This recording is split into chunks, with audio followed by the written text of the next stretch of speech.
বেদেপল্লী মানুষের জীবন মান নিয়ে আজকে আমাদের ভিডিও। প্রিয় ভালোবাসার দর্শক, আসসালামু আলাইকুম। আশা করি আপনারা সবাই ভালো আছেন, আমিও ভালো আছি। দেখতে পাচ্ছেন যারা নদীতে গোসল করতেছে তারা হলো বেদেপল্লীর পুরুষ। এরা সারা দিন বিভিন্ন জায়গায় ভ্রমণ করে।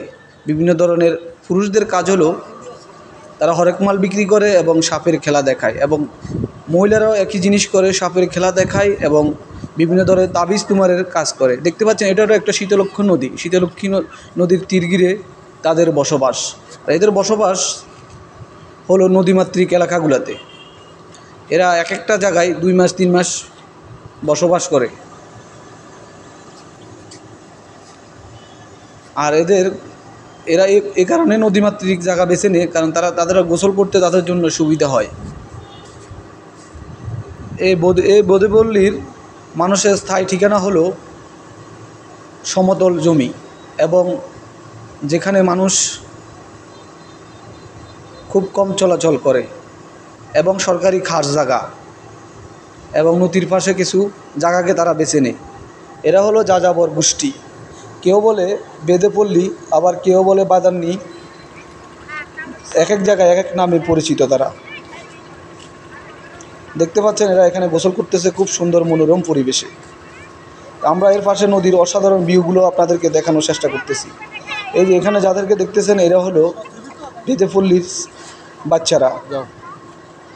সকাল থেকে বাইর হয়, সন্ধ্যা হলে বাসায় ফিরে। দেখতে পাচ্ছেন সবাই বাসার দিকে যাচ্ছে গোসল করে। এগুলো হলো ওদের পুরুষেরা। এখন আপনাদেরকে নিয়ে যাব ওদের বাসস্থানগুলো। এই যে দেখেন ওদের ঘরগুলো দেখছেন, ছোট্ট ছোট ঘর। এগুলোর ভিতরে তাদের বসবাস। এরা মূলত বাংলাদেশের বিক্রমপুর এবং শরীয়তপুরে এদের থেকে আসে। আর এরা এক জায়গায় নির্দিষ্ট পরিমাণ থাকে না, এরা বাংলাদেশের বিভিন্ন জায়গায় ভ্রমণ করে।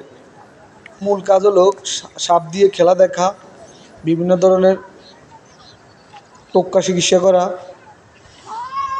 এখন আমরা এই বিষয়ে ওদের একজনের সাথে কথা বলবো। এ ভাই কী বলে তার মুখ থেকে শুনুন।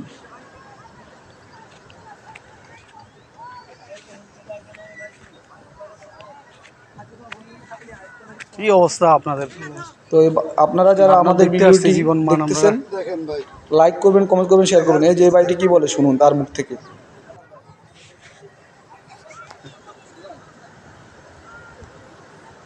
একজন কাঁঠাল খাচ্ছে।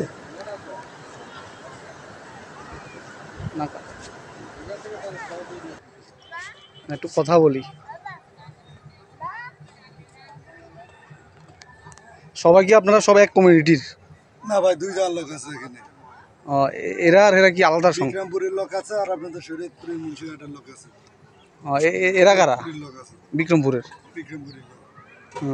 খুব সুন্দর।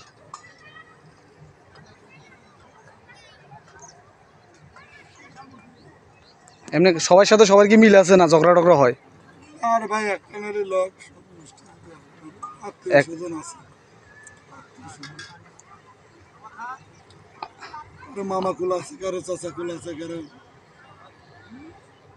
শ্বশুর কুল আছে।